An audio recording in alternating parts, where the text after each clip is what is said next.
Before we begin on this first Sunday of Advent, I'd like to take a moment to gather ourselves. Just sit comfortably and try to relax. Stretch if you need to. Let your shoulders droop. Release any tension you might have. Try rolling your head from side to side.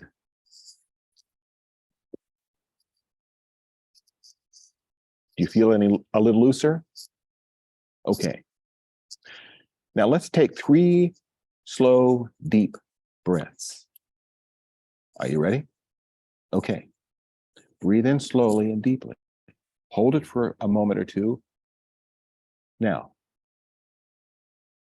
slowly release your breath. Now do that again.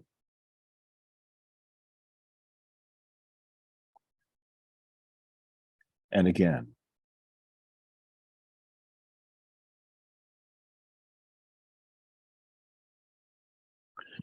You know, every time I do that, I think of something that someone said to me many years ago. This was back when I was a hospital chaplain.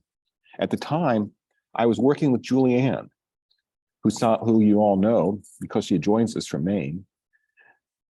At the time, we used to work at a hospital where we were chaplains, where most of the patients were there either for hospice care or required permanent care and were probably never going to leave because of multiple disabilities, often with brain damage. Every week, we held what we called a prayer service, where all those who were able would gather together to read the week's gospel and reflect on it together. Among the long-term patients who came every week was a man named Bill. Bill had been in a serious car accident and was paralyzed from the waist down. He also had brain damage. Even so, he was able to participate in the prayer service.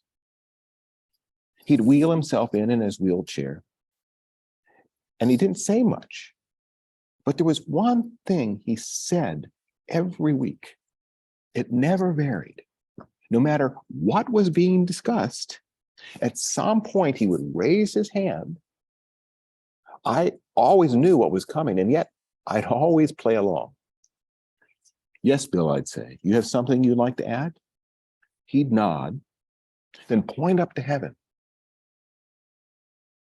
Every breath I breathe in, he'd say, that's God saying to me, here, I give you life. And every breath I breathe out, that's me saying to God, thank you for my life. Isn't that amazing?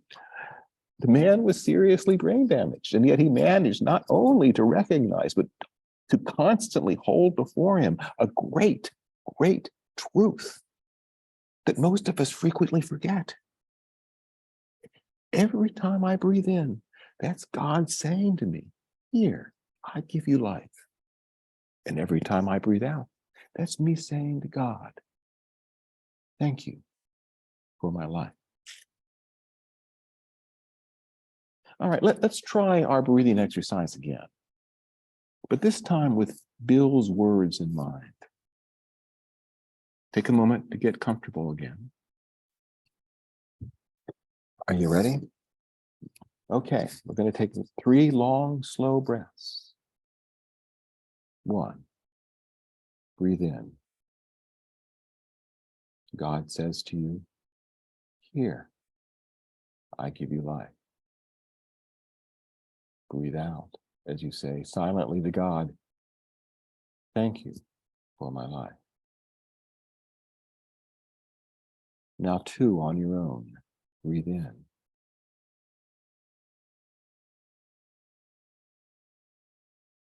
And breathe out.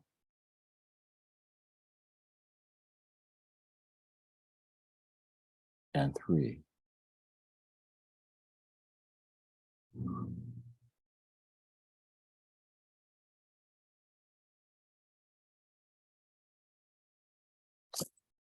How was that? The thing is, we all know that gratitude is important. but it may be that it's even more important than we realize. And you know why? It's because it turns out that gratitude makes us happy. Think about it.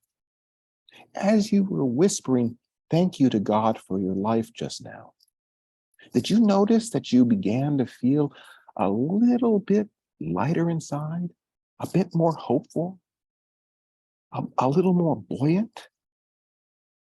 Of course, we only did it for a very short time, but I think that if we did it a bit longer, you'd see what I mean. The fact is, studies have shown that it is not just that happiness makes us grateful, but rather that gratefulness makes us happy. In other words, if you want to be happy, you need to learn to cultivate what the folks in AA call an attitude of gratitude. That is, you need to learn to look around and notice all the things that you have to be grateful for. And when you do, you make a point of saying, thank you. That last part is vital.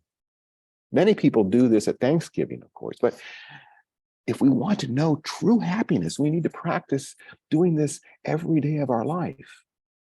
And when we do, we start to see just how much there truly is to be grateful for.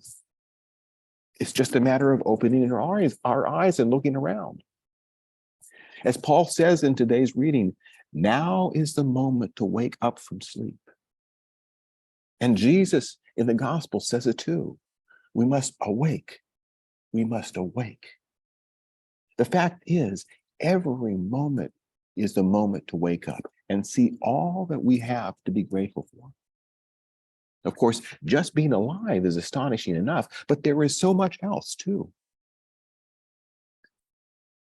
Just look at what we have here at St. Stephen's, for example.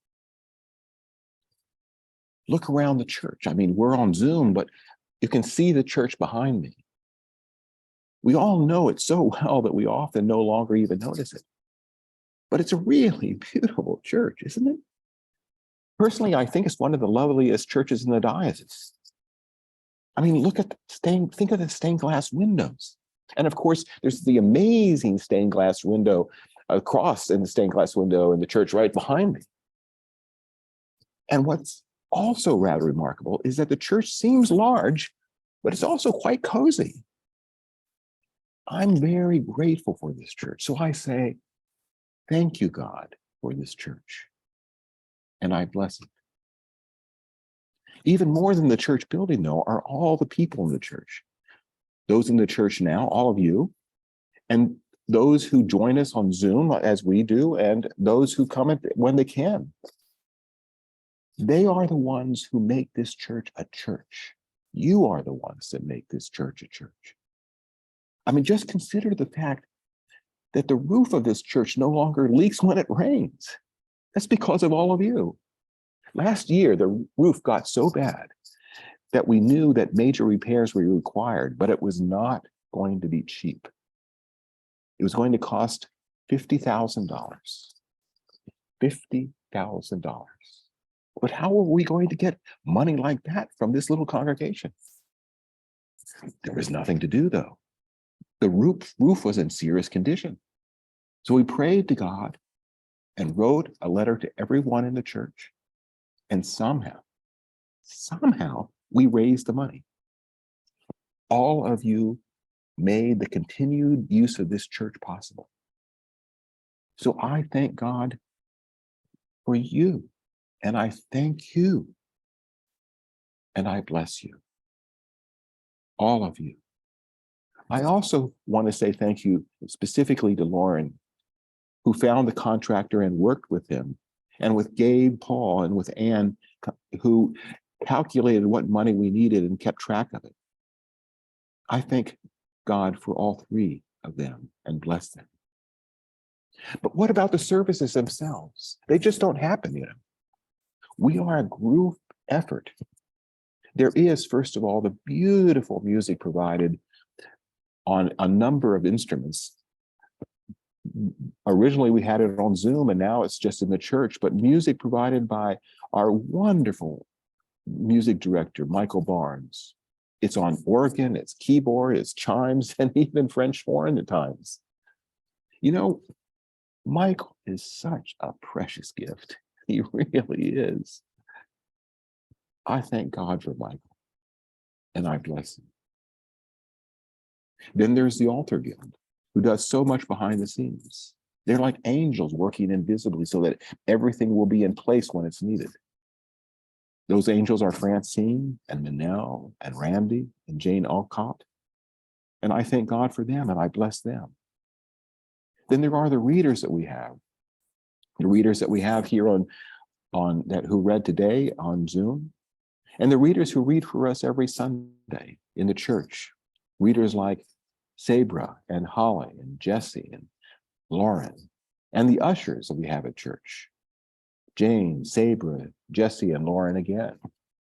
And the Lems, Lauren, Jesse, Jane, and Sabra. As you can see, there are some who do many roles and repeat those roles over and over again. I thank God for all of them, and I bless them. And what about the outside of the church, the church grounds, the trees, the lawn, the walkways? Well, first and foremost, there's Lauren. He does so much to keep the church going, as well as to make the services work. We are truly blessed to have him. And I thank God for him again, and I bless him. But there's also those who help him and work with him by cleaning the grounds and mowing the lawns. Among them are Eddie and Sandy and Jesse. I thank God for them, and I bless them also. Then too, there's the Resource Center, which helps so many who have so little. Francine works very, very hard to keep that afloat. It's not easy. She does this with the help of Sabra and Holly and Joan, the generous volunteer from outside the church. In addition, there are all those who work to make our many fundraisers possible. Too many for me even to begin to name. I thank God for all of them, and I bless them too. And the vestry, Francine and Lauren and Gail and Holly and Jane and Deborah and Sabra and Gabe as the treasurer. They all do so much. It's a real commitment to be on the vestry. This church would not be here without them. I thank God for them and I bless them. I also want to offer a special thanks to Gabe as treasurer and Gail as clerk. They are both so very good at what they do. And also to Francine and Lauren as our senior and junior wardens. Believe me, those two really do keep this church going. We all owe the world to both of them. I thank God for them, and I bless them. And don't forget the food. What would St. Stephen's be without its food? Week after week, we have such a festive gathering after church. Many churches have coffee hours, but St. Stephen's coffee hour leaves them all in the dust. I'm convinced of it. It's the warmth of the fellowship and the tasty food that does it. Here we have to give a special thanks to Anne. It is she who really makes all that happen.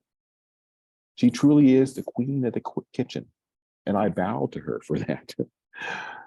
But there are many, many who help her in this also. Stella, for one, and also Sabra and Gail and Sandy and Francine and so many others. I thank God for all of them, and I bless them. Finally, there's all of you on our precious little group of Zoom. Kathleen and Brenda and Deborah and Father Charles, who also helps so much with the Bible study, and Evie and Lauren, who once again does so much, and Anne, and of course, Betty, who closes us every week with a song. I thank God for all of you, and I bless you. And last but not least, there's Sandra, who is not only here week after week, but works as our MC on Zoom. She makes so much of it possible. To her, I offer a very personal thank you to God. and bless her with all my heart. There are so many others I could name, and I apologize for all those I missed. Please tell me who I've left out so that I can feel the joy of my gratitude for them too. But that's the thing with gratitude. Once you start to look for what you have to be grateful for and to be happy about, you start to see more and more and more. And after a while, you start to feel grateful for for everything. And you start to bless everything too. Because that's what happens in the end with gratitude.